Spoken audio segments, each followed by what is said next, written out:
Hello, and welcome to the rebooted VR Gamescast. We'll be back here every week discussing the latest ways to play in VR. Today is a Friday, but you can expect us on Thursdays at 10 a.m. Pacific time.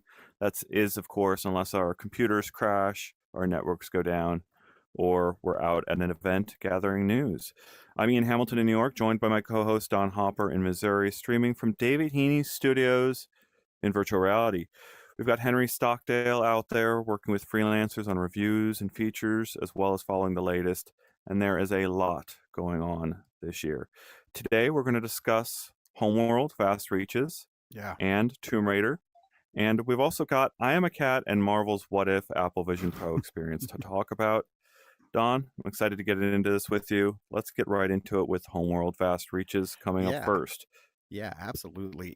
I got to tell you, I really enjoyed this one. And, ironically, I'm not an RTS gamer. I have never really liked that genre of gaming until I started playing those styles of games in VR. And Homeworld just took me. It took me somewhere that I just hadn't been in an RTS space-based game like that. And I think Yeah, I'm doing it. And I think one of the reasons is that Farbridge really went out of their way to make this game accessible to players of all skill levels. So if you're the hardcore RTS guy, you can jack the difficulty up and you can really get into some strategic battles here. Or if you're like me and you're just, you're not really sold on the RTS genre and you just want a more of a casual experience and to kind of experience the whole homeworld saga going on all around you, you can drop it into a lower difficulty and it just really worked well. And of course, what we see on the screen here, I love the movie's Ender's Game. It literally made me feel like I was manipulating the holographic fleets, like in the movie. So It's funny, like how many years away are we from a game that really gives you both this and Echo Arena both in the same title? Because if you put those two together, you yes, do have we Ender's would Game from we would start to have Ender's finish, Game. right? Yeah, exactly. And so, I don't know, but hey, devs, it's a challenge for you. Put them together. Give us our RTS space-based game with the mechanics of what we saw, and man, it would be perfect. So, Yeah, but I loved you were so big on pointing out resizing the world was mhm, really important on this one, right? Like you played it at multiple scales immediately, I didn't you? did, I did. Yeah, Yeah, well, it's like basically the thing that I really felt was awesome on this was, again, it's accessible for everyone. So let's say you're the type of gamer who just wants to play seated. You don't want to get up and move around the room. You need that battlefield to be something right here in front of you, and you can do that. You can literally scale it from desktop, as you'll probably see here on the screen here in a minute, all the way to yard scale, which is what I've been doing a lot with these games, is taking them out in the backyard and seeing how big I can actually make those worlds. And I got to say, it was an incredible experience, to actually be able to walk around and see all of the different deployments of my little miniature fleets and what they were doing and kind of encompassing that entire space, and then taking the virtual backdrop and dropping that away and then bringing it into mixed reality as you see here, it really added a whole new layer to the game. yeah, fantastic. I hope to see this genre in Sorry all for my sorts of dirty office yeah. there, sir. I always love seeing our offices, and it's a bummer because, like, right, one day your office is clean, one day your office is messy, and one day is your filming day, and one day is not.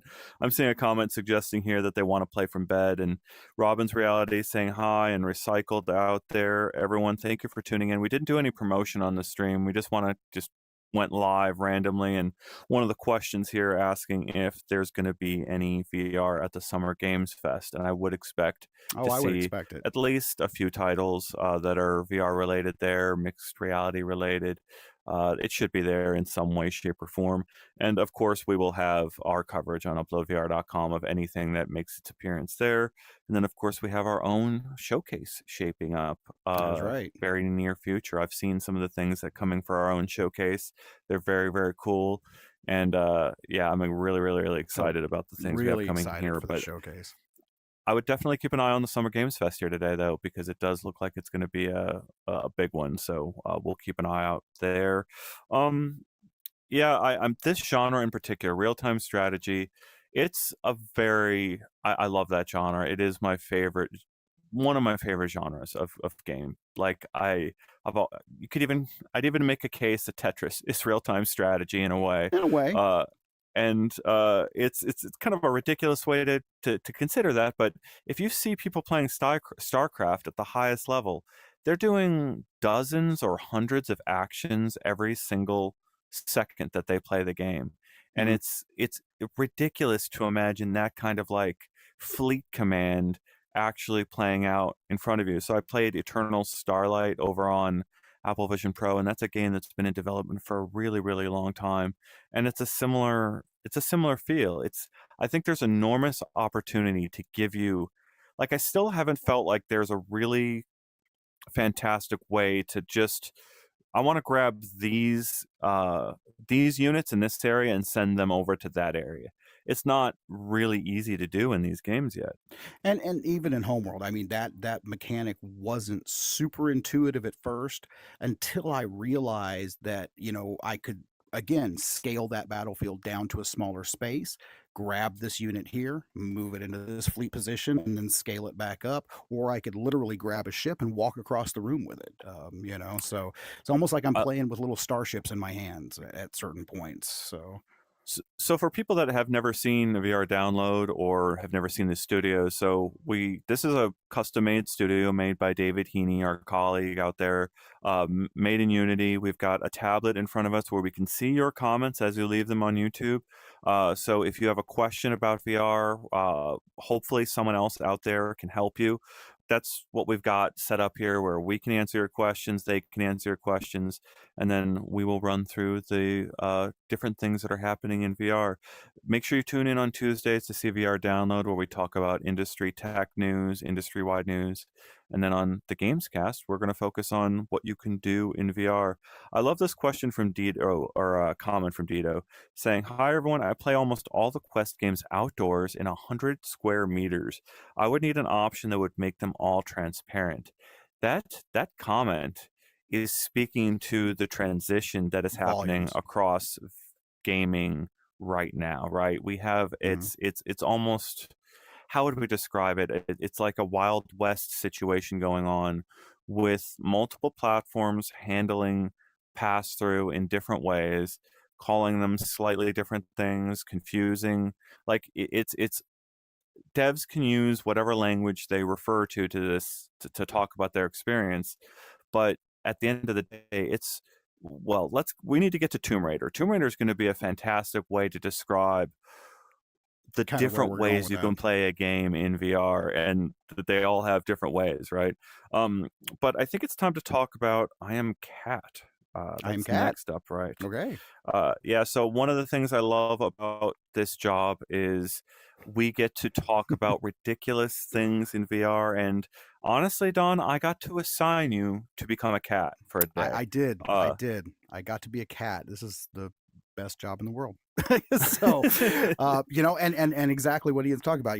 How many times can you go and have that water cooler conversation? It's like, what did you do last night? Well, last night, I became a cat and I just kind of climbed up next to this old lady and kind of watched some cat videos and batted this little ball around and I drank from this bowl on the floor. But seriously, I mean that's what you do. And I am a cat. You embody the persona of a cat and you've got this interesting detailed house that you can kind of move through. There's all sorts of little things that you can do, places that you can climb, little Easter eggs to find, little mini games hidden around. So you know is there a point to it?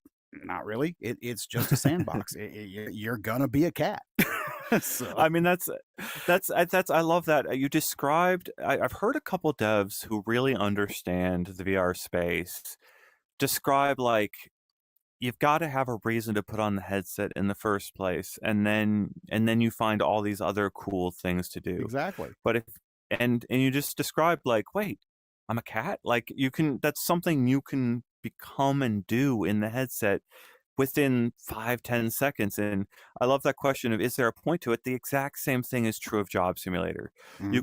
You could describe this core game from almost a decade ago now, and what do? You become a chef, you become an auto mechanic, you uh, become a store clerk. It's just you simulate a job and mess around. And what I'm seeing is this trend of just, that's what we were kind of wanting to do all along. Exactly. I It's a mean, playground where you can have no consequences it's for you. You can't even fall off the monkey bars and hurt your head. it's virtual reality. I mean, what is the point of virtual reality? I want to virtually do things and be things that I could never be in real life. I could never be a cat. Well, now I can. You Yeah, know, well, so and so I was looking into the studio that's behind I Am a Cat and trying to figure out what the heck is going on here, because they've got a little uh, array of games building out kind the of like a, Titans Clinic. yeah. So I'm asking Don to look at this Titans game here. It's called Titans Clinic. I'm a Cat. Maybe When not we Titans Clinic. covered it, it was brand new early access, had just come out and been announced, and now it's standing at almost, what? How many thousand reviews Well, did like I say it we was looked at? like 6,000 plus Yeah, I think today. it's getting close to 6,000 reviews. It's right at that threshold, and that's a remarkable like amount of downloads or reviews to get in a very short span of time. And this other one, Titans Clinic, is in the same category where I don't you know if it's Titans climb Clinic. They inside of might, a, we might have that name. We might be butchering their name there, but either way, the yeah, Titans game. I checked today. It was like over 2,000 ratings and almost a full 5 stars. So now I've yeah. got to jump in there. I got to see what is going on with this game that's causing that many positive reviews of it. I mean, there's got to be some It's magic going on in there from the studio. So it's this it's this like bite-sized simulation. It's really weird. Jack B 1040A tax return filing simulator. Yeah, tax return that's how filing jobs simulator.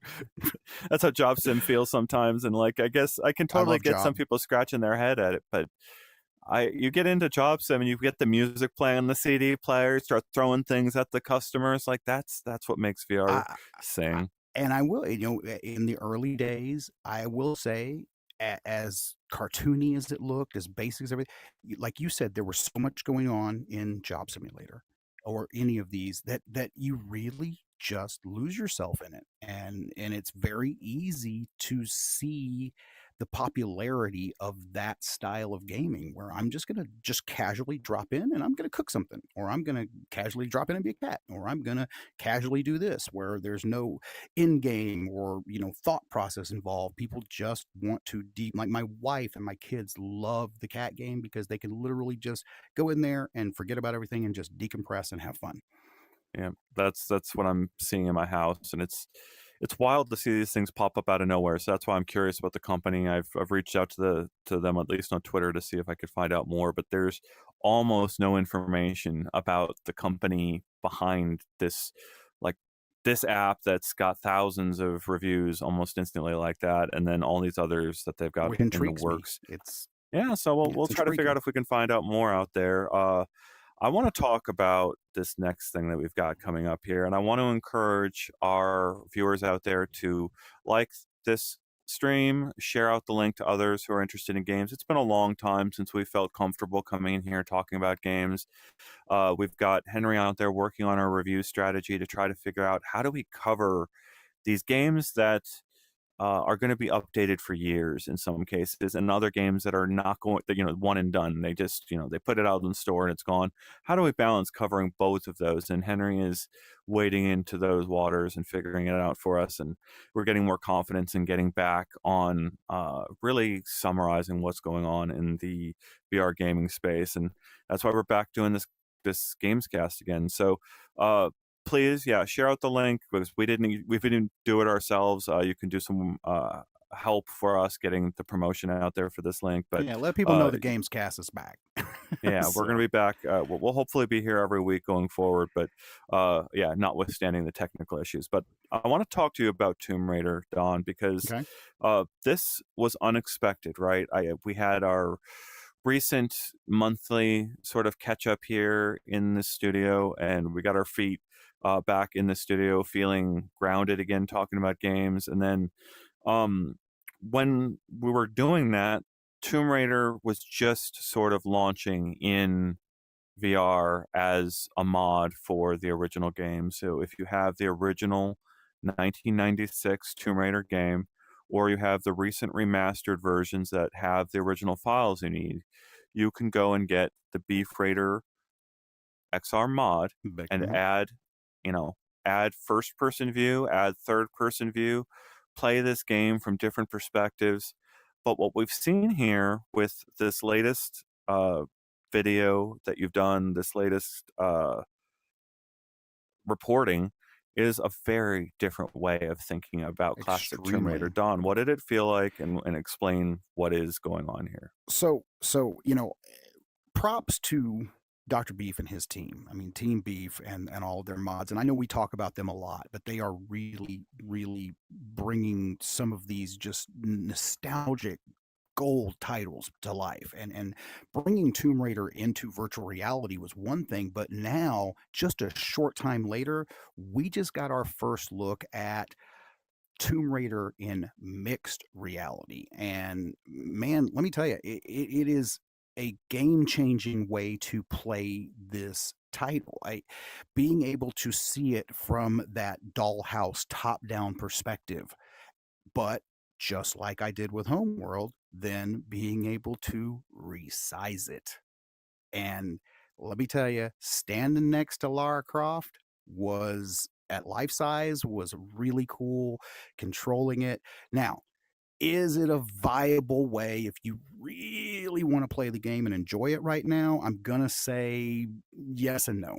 So in the larger scales like that, it's good eye candy, but you're not being able to see everything that you need to see. The angles are cut off. There's some, culling and occlusion and things like that going on. But playing it at that miniature scale, at that tabletop, I've always had this fondness for miniature scale stuff in VR, was just stunning. I mean, it was just really, really cool to see that game take on this entirely different perspective.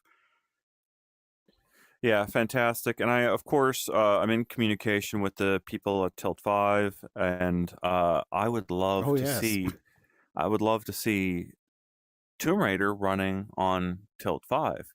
It's really interesting because what you've just described, this tabletop version of Lara Croft, is exactly what the Tilt 5 system is ideal for. Oh, it So would be ideal, perfect for that system. I could imagine just sitting there, having like multiple friends sitting around the table, watching the whole map unfold in front of you, as one of them is controlling Lara. Lara Croft. We started. Lara. We were doing our practice run before this, and we were talking about Laura versus Lara, and we started doing our British voice and Yeah, the our Southerner British slips in me. accents to try to get it right. And I'm not going to do it right now live No. on chat, but yeah, No. Lara, no. I'm liking Dito's comments here; they're really interesting. But on the Tilt 5 thing, I just wanted to mention. So I did put this challenge out there on Twitter that we would probably write an article if someone got Tomb Raider running on Tilt 5, because the reason the reason I would write that article is because it's a proof of concept of classic gaming running on agnostic hardware Absolutely. across AR and VR headsets. It's a proof of, wait, what did you say? Like, I can go to any person and say, you can play that in AR glasses and VR glasses, right? You can play it like a dollhouse, like it's sitting like a dollhouse in front of you, or you can stretch it out and play it like you're actually in the character's head and you've got their arms, and you're shooting at the dinosaur over there. And you've got the surface where you can explain, no, any classic game, you can probably go and embody the character in some way, shape, or form. That's that's what gets proven by a classic game running on all these different systems in all these different ways. Let's look at Dito's comment, and also Denial's comment on the last subject when we were talking about I Am Cat. The concept of being things in VR that we can't be in real life is so addicting that makes real life feel like it sucks after a while. I think that is a very It's a valuable comment to very keep in poignant mind, comment. and we will be reporting on that over time. We'll keep our eyes on it, and if you have any interesting perspectives, you can always share them to tips at uploadvr.com. We're always looking for interesting things along that route. Then Dito just going on here on what is needed for outdoor VR and AR, and it's fascinating to see some of these comments. We would need the addition of an artificial intelligence connected to the external cameras that would verify the approaching end of the 100 square meters, and at the same time no longer create a world. Yeah, again, they are Okay. discussing the very limits of what Vision OS from Apple and what Meta's Horizon So OS as it's coming together are capable of. And if you remember the movie Ready Player One, if you've ever seen this depicted, there's a scene near the end of the movie watching children, adults, people of every type running down the street with like their yes, arms in the air like this and in full VR gear straight down the street. You need exactly what this person is describing in exactly. order for that to function. And it's in play, like it's being developed right now. That's what all of these companies are trying Well, and to develop in real time. I think one solution to that, obviously, one easy solution that we've already seen some experiments to is redirected walking. So Eye of the Temple is a really, really good example of that, how you can actually set up the game to where you have the player moving in such a way that they never actually hit the end of those physical boundaries. Mm. So, having some sort of detection system that I'm coming to the end of that physical barrier that I'm not to go past, and the game just If gently turns me around and starts walking me the other direction. Now I'm never hitting a barrier. Well, Don discussed gently. There's another trick that they use. You'll notice this coming off of subways, I suppose it's a similar effect. If you get off a train, you go up one set of stairs like this, and then you turn 90 degrees, and then you go through a gate, and then you turn another 90 degrees. You go up another set of stairs, and now you're oh god. Oh, oh, and we just lost Ian. But that's okay. So I will take over until Ian gets back here. So now I can't speak to the subway thing because, well, I've only ever been on a subway once. But kind of on the subject of the redirected walking, it's really, redirected walking is something that to me just feels magical when it's done right, because it does give you that sense of infinite space. And, I mean, it's no se I mean, for people who know me, I'm a huge Star Trek fan. I want the holodeck. Well, that does a ssimilar thing where, you hit the end of the boundary and it's literally just kinda changing the parameters of the simulation to keep you going in a straight line. So Yeah, I remember reading one of the Star Trek novels when I was a kid of them describing trying to trick the holodeck mhm. projection systems by like throwing objects across the room and stuff like that. It was enormously fun. Yeah, so I don't know why I got disconnected there. What I was trying to explain is if you go from a subway to the top level of a ground, you've been turned around two or three times going up these different sets of stairs that you no longer can remember which direction is forward. Okay, that makes And sense. you do the same thing a couple of times with doors that like you have a door that's facing this way on this wall, and then you turn your back and look over here, and the developer or an artificial intelligence, however you want to think about it, has taken the door from this wall to this wall Mhm. and moved it while you were looking away from it. Well, if all they got to do is do that a couple times or with a big enough space, and suddenly you're not actually steering the person slightly, which could actually be pretty uncomfortable. Like that's how the holodeck we were tricked by Star Trek: The Next Right. Generation. The holodeck was supposed you're getting curved away from the wall. The problem with that is you do need enormously large play spaces for that to work. This trick where it turns behind you and you could get 90 degrees out of that switch with a much smaller space. But I want to say thank you to Wonder Platypus for the donation here in our Oh, thank you, comments. Wonder Platypus. And they were talking about Bone Lab Patch 4. That is a great subject to bring up. So Bone Lab from Stress Level Zero, in case people aren't familiar, Stress Level Zero is one of the most experienced developers in VR. They had Hover Junkers and Oh, then they're Duck OG. Season. Yeah. and then Boneworks, which is a standout stellar title on PCVR. And then they took all of that work and they squashed it into what they could manage on standalone hardware with Bone Lab. And then they're just iterating and updating all of those systems to make them a absolute sandbox playground for people to go in and do some of that mindless sort of Well, and again, playground-esque. sandbox playground. I mean, Yeah. that's, that's what it is. It's just drop in, casually do what you want to do in there, and then drop out. And then let's see, Jack talking about diorama scale and mixed reality is grossly underutilized Oh, and grossly. ideal for platformers, isolinear, RTS, and tower defense games. Diablo 4, gosh, the Oh one that I God. always think about, Oh, Civ. If you could get Civilization boom. on a big giant like city sky table, and I'm going like this with this whole giant landscape, and I'm zooming in on what's happening in Mesopotamia and then zooming back out and going over across the globe to another continent where some city is getting attacked. That is, yeah, you're absolutely right. Like, Yeah, and the that's fact that we totally. haven't had it, the platform level changes have been blocking games like this from being born. And what I love Don's reporting and what Tomb Raider is proving is, Team Beef out there doesn't give a crap if your Mm-mm. platform changes. They are going to get it into VR however you If they want it. can get access to And that game engine and and the source code, then they're gonna try to work their magic. I guarantee it. yeah.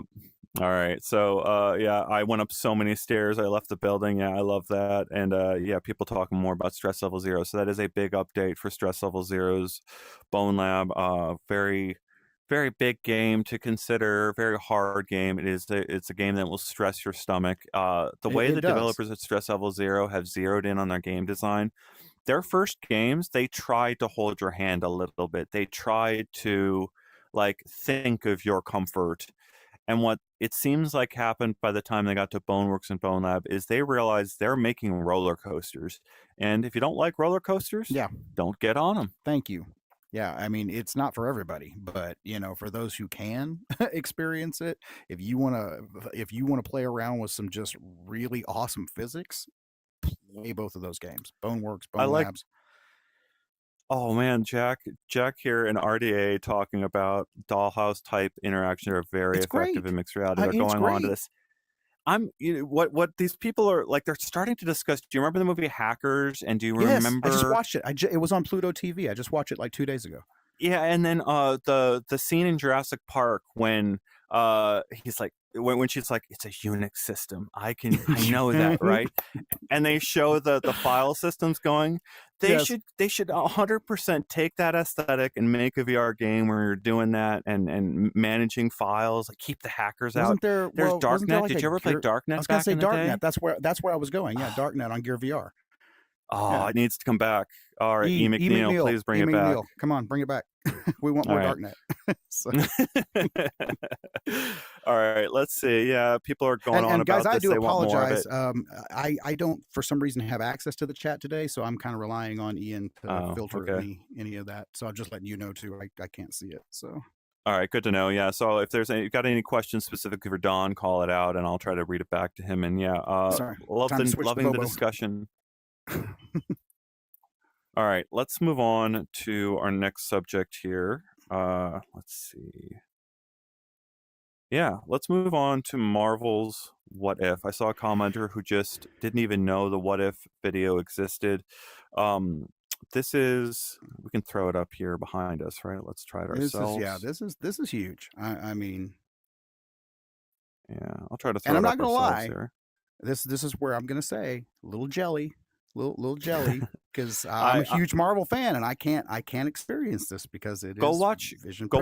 go read the comments on this video for some really funny commentary on exactly how much money I had to spend to enjoy this experience on an Apple Vision Pro.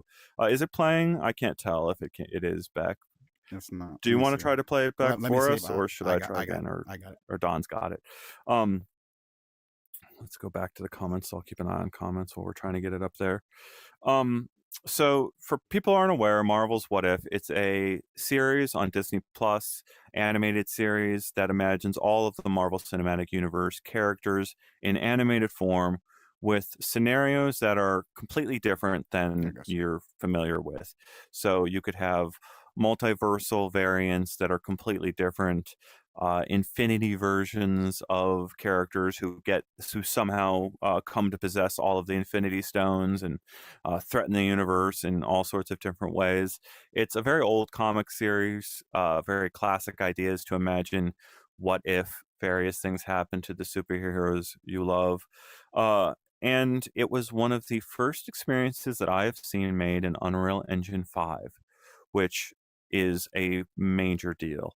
So, in this experience, you can see smoke effects. So there's uh, putting this 40, so it was about an hour long. I cut a few of the repetitive um battling scenes out of the video, so that's why it's a little bit shorter what we put up on the channel. Um, it's really tricky, Don. We talked about this a little bit before. I went and talked to the creators of this. This is ILM, so Industrial Light and Magic, if you remember that name. Special effects wizards of movies for decades. They have an Star Wars. immersive division, immersive section of their group. It used to be X Lab. I believe it was ILM X Lab is what it was ILMX called. Hub. That's who did And the Vader Immortal stuff. Yeah. so they've got various ways of making these projects, and there have been really cool ideas over the years. You could go to the Void and strap a backpack to your back and put on basically a helmet. You suit up like a Ghostbuster, and even their first experience was quite literally Ghostbusters, because it was such a perfect fit. And the Void had smell effects. You would smell burning marshmallows Mm, for the blown up yes. marshmallow man in Ghostbusters. Well, they also had Marvel damage control. And that was, I believe it was hand tracking based, one of the first, and put in these void locations where you could go and embody Marvel characters and in this narrative universe of like functioning as part of damage control inside of this universe of trying to stop heroes from doing bad things or villains from doing bad things. Here is ILM bringing this experience home. And yeah, it cost me an extraordinary amount of money to do this. And all I can think of is it's a match made in heaven for Disney parks. Big This time. 100 I've thought about this for a long time. I've had industry conversations with people who could actually realize this for Disney and Apple if they wanted to. If Disney and Apple wanted to, you should go to Tomorrowland, and the House of Tomorrow in Tomorrowland should just be a VR headset demo. It should Hmm. just be an AR demo. You should go into this location in Disneyland near Space Mountain and put on an Apple Vision Pro and try out this experience for an hour. Go sign up on the Disney app for your demo time, and then go and arrive and go and do this exact experience for an hour at your Disney park trip. And They see, should and do this. It should have I happened. agree. Yeah. Like, so I honestly, like, I would not be surprised to see that be one of the WWDC announcements out of Apple Vision Pro. Like, I'm in the Mm, back of my mind. I kind of like, I thought about it for a really long time, and it's a match made in heaven. It's the right type of content on the right type of hardware at the right price in the right place, right? Like, all of those things have to come together. And that's why it's so heartbreaking for like you, Don, right? You are in the trenches trying out every game. I am Cats, all the way to Tomb Raider in between, and can't go and do this one because it's too darn expensive and too hard to do. But Don, like, you go and look at the video, hmm. and people are watching my video that I did. Like, I made a video just by looking around, and it looks like an episode of this animated show on Disney Plus. There are people who just spent 45 minutes watching the story tell out, and look in our comments. They feel like they just watched another season Really, of it their does. animated show.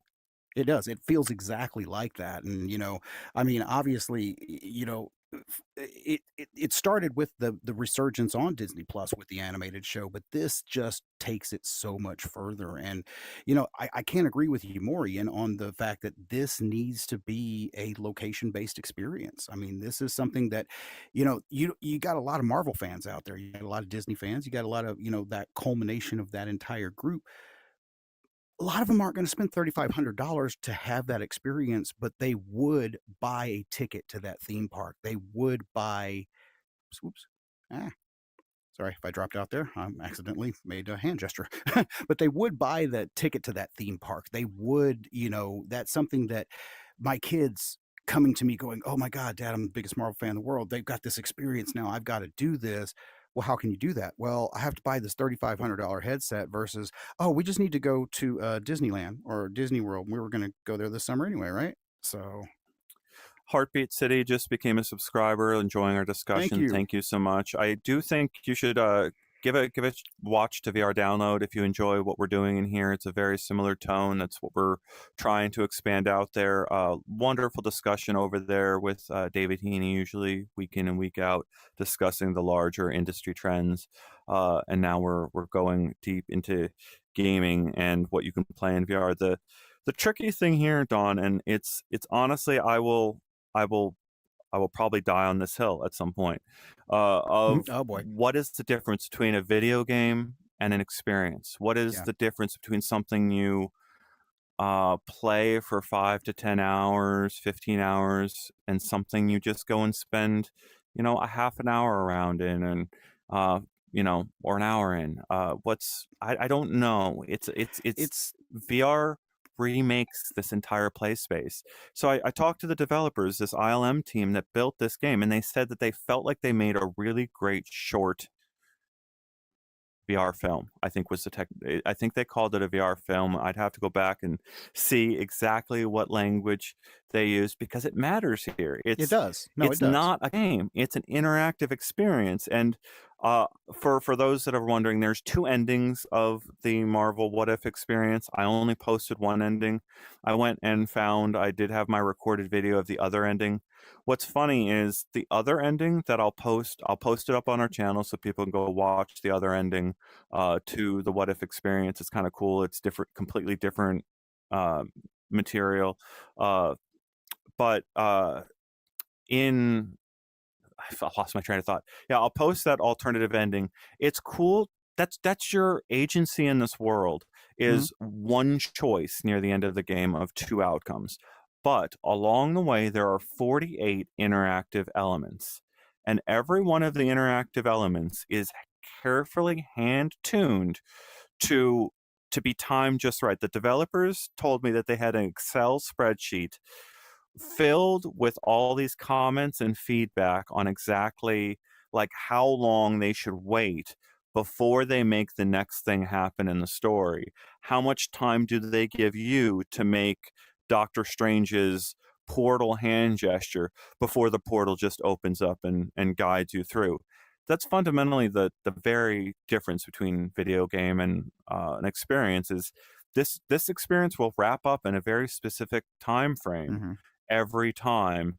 And yeah, maybe it's a little shorter, a little bit longer based on how long it took you to get through the combat segment, or whether you waited an extra 5 seconds to uh, take some action in this world. Well, But it's a completely what's amazing in this opposition, Don, right? Like you talked about Homeworld, Vast Reaches, a fully formed game developed for the VR ecosystem. I am Cat that imagines a play space where it's just simulation top to bottom. There is no goal other than just mess around, and then they tack on like little mini games that you do inside that space. And then Tomb Raider, which it's technically not VR at all, but it's now playable in VR in every way, shape, and form that to make it VR. And then you've got this Marvel What If experience. And what I love about it is it's a fresh start for content. What I see in it, you see content that has been hand built with big budgets for hand tracking first, and we have yet to see anything like that. Yeah. You see content left and right out of the MetaQuest ecosystem that Meta has dropped millions upon millions of dollars to get that stuff made for tracked hand controllers. This is one of the first things that we've seen out of Apple's ecosystem to say, hey, we actually think if you throw big budgets behind hand tracking, you can make some cool things. No, and I agree, and I really think that it's going to seeing experiences like this is going to spark that, where we're going to see a lot more developers starting to go, okay, now let's start looking at the hand tracking. Let's start, thinking about the shift to a new medium of control for these experiences. So I didn't get to cover this in my articles, and do go read the article on What If. And I think we're getting close to the end of our show here. Uh, but there's people talking about whether it feels hurried, and other people noticing that maybe the intro of that experience felt a little slow. And it's fascinating to see our watchers really diving into watching that. What I didn't describe and what didn't explain is that posting that I did, that 45-minute playthrough, is my second playthrough of the entire story. So I Wow. actually did one playthrough of the entire story before that recording got posted. And the hand tracking arguably worked better the first time around. Really? Why the hell would that be? The second time around, I'm not going on instinct. I'm I'm pondering, I'm like taking in different things Ah, okay. around me than I Okay. was the first time. I'm taking, like, I saw that already. I'm going to look over at this for a second. And it was enough to screw with some of the timing of all of those cues that they had carefully tuned for only a first time viewer. And it's fascinating that, like, yeah, they're like keying in on some of that mismatch. So spoiler alert, I suppose, for people who want to go experience What If for the first time. I'm going to spoil the end of the experience here, but go watch my What If, and there is an action at the end of it. uh, Snap your fingers, right? The video I posted, I tested the snap Hmm. by looking at the wrong thing the first time. The first time I go through that in the alternate video that I'll post on our channel so people can watch the alternate ending story of this, the snap came out perfect. My first time through, I look at this thing and go boom, and the whole thing goes white, and I feel like I just Thanos the universe. Nailed it Nice. perfectly. But in the video that's gotten posted, they're like, "Ooh, that didn't feel good. I wanted to feel the snap just right." Well, it's because I was looking around a little bit Yeah. instead of, yeah, And I think just real quick that kind of you were talking about what is the difference between a game and an experience. If it was gamified, you would have had to have done that snap in timing every time that you wanted the yeah, game to move forward. You would have had to have done Doctor Strange's circle perfectly in time with what the game wanted you, or you're doing it again and you're doing it yeah, again. In experience, well, okay, you're going to do it and it's going to move you forward. And then, like you said, you're going to go and revisit that experience and you're going to know what to do, but you're going to catch something else and it's still going to move you forward because it's yeah. meant to. So, And so Marvel's Powers United VR, right? They tried this like gesture-based interaction, and gosh, so yes, all this aside, so there's a moment in this. I cut out some of it because it was a little long in the footage. Like, I didn't want a whole lot of gameplay. But you hold a shield over here, a little magical shield, and it moves with your arms perfectly. It's occluded beautifully, where you've got the shield on the other side, and all these magical lines that are see-through, rotating. And then they have these moments where you do these these complicated hand gestures that take you to the next level. But this arm out here becomes a gun. oh, This is a shield, and there's absolutely, I can cheat my way through the entire level, right? I'm shielding everything, I nothing can see. hit me, I see. and I'm blasting all of these enemies all around me. It it wore thin rather rapidly, right? Like, it didn't like, oh, let's get this over with. I'm destroying everything. At the same time, like, oh, this feels really, really right to have a magical shield and to have a blaster at the end of my arm. So it's a very, very strange, like, in between So, space. So, question for you then. So, do you like in an experience like this? Did you prefer the interactive elements then, or did you prefer the narrative element? Ooh, beautiful. Yeah, I loved.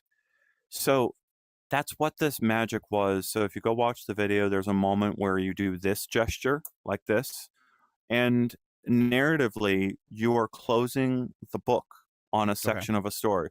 You're closing their world almost. It's a bubble. It's a bubble universe you're closing by doing this.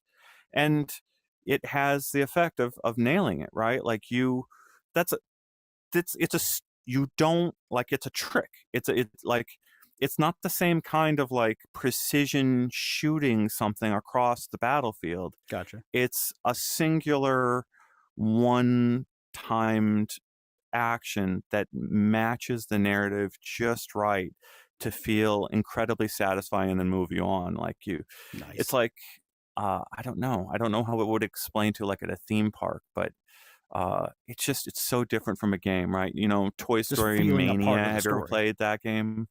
Hmm. Yeah. So Toy Story Mania, like you get that gaming element out of this ride at Disneyland, and you get a top score at the end of it, and it's a Hmm. delight. But uh, I don't know, it's a different. Like I would have liked a top score out of this. That would have been neat. Yeah. Maybe they could add that at some point. It'd be interesting, yeah, to see how like a Yeah, let's look at comments here. yeah.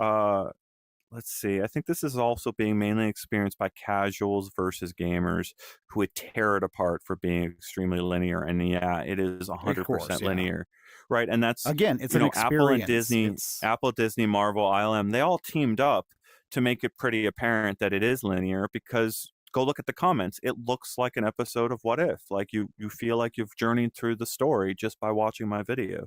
mhm. Um, it's also probably easier with fuzzy gestures to facilitate a smooth experience for the skill-based game. Yeah, that that.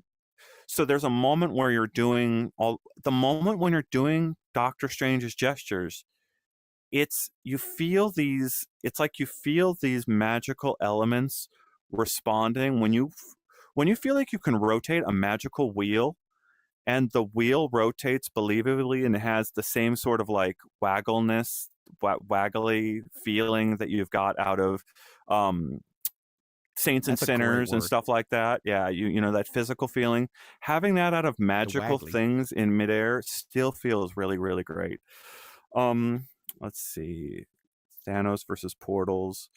Yeah, I got to become Doctor Strange, felt perfect, but it's also yes, our comments. This goes right to the core of our journey in figuring out how to review things. Like, how do we review something that's linear like this on the same scale? Well, I mean, I did it the best way I know how to. This came out, and I said this belongs in Disney parks, right? And And that's I ultimately think the that's a fair way I think a assessment. lot of people are going to experience it sooner rather than later. Any comments there that we should respond to, Don, before we close out for Again, today? I can't unfortunately see the comments today, Ian. So Yeah, right. So I'm kind of relying let's on you for see. that. Sorry, you're right. I'm too used to talking to David for that. Um let's see. The tutorial seems slow. We covered that one. And yeah, thank you to Heartbeat City for the discussion. I like Jack's B talking about Zod because there was the Phantom Dimension, and that was various parts of this element. Was you had things like they had done so many cool things to make it feel right Wait, so you in go to the VR while Phantom still Zone? stretching. What was that? You go to the Phantom Zone in this? Well, no, the characters get encased. Some of the characters get encased in glass, Oh, and okay, it okay, looks exactly like the characters getting like okay. Zod getting Gotcha, encased in the gotcha. Phantom Okay. Zone, and it's also like all these powers that you get from the Infinity Stones and the things. They're all adapted from the movies. They're not exactly like the movies. The Doctor Strange gesture is the closest thing. Like I spoiled earlier, the snap, but like other things like that blasting shield, that's not exactly like how those mechanics work in the movies, but it still captures the feeling incredibly well. Um, Yeah, I did like the experience quite a lot. I was blown away by it. It's one of those experiences that makes it really hard for us to travel to physical events, to be perfectly honest. It's if I can do this at home with my headset, why do I go to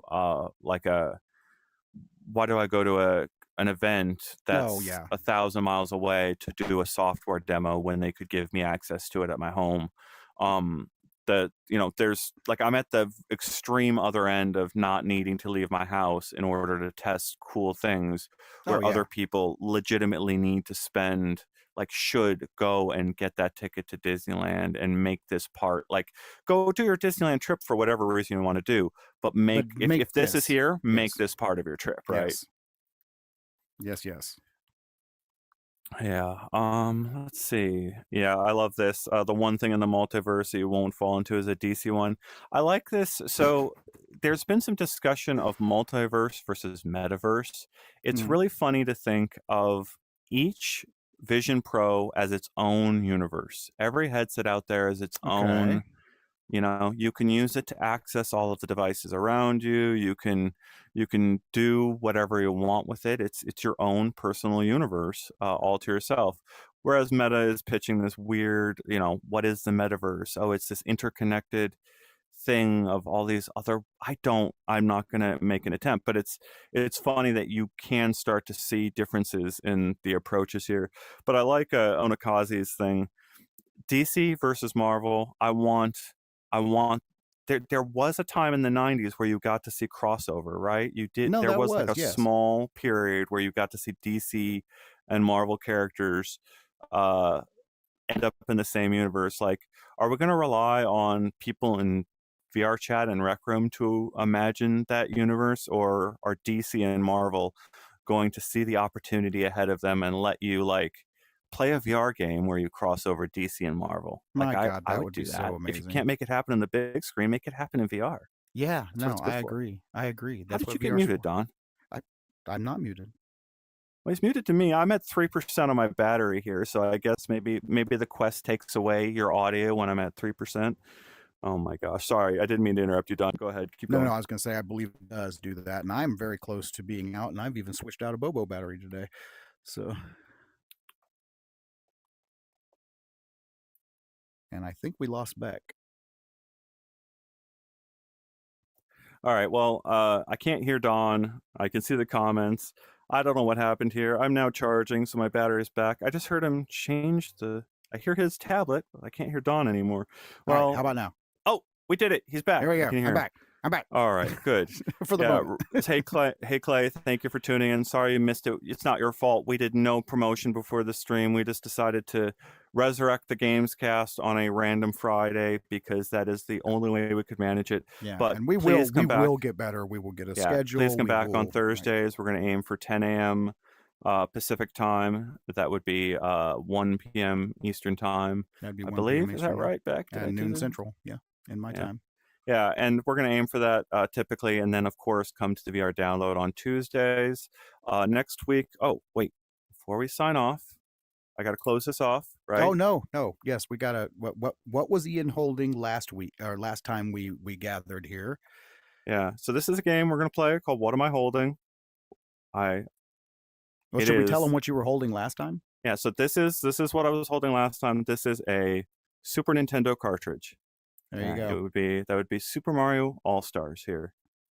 Wow, if somebody would have actually guessed the title, then that Yeah, well would have blown my that's mind. scary, right? Like Yeah. then it's a question of like, wait, how did yeah, I know it's like now are you in my house? It's a call from the inside of the headset. The call is Yeah, coming all from right. the inside. Yeah, all right. Well, yeah, thank you to Robin. Thank you to Beck for putting this show together for us out there, being our Always. producer. Thank you, Don. Thank you to David Heaney for making this studio. Thank you to our audience for tuning in. Please like, share, subscribe, and tune in the future. Thank you so much. We'll see you later.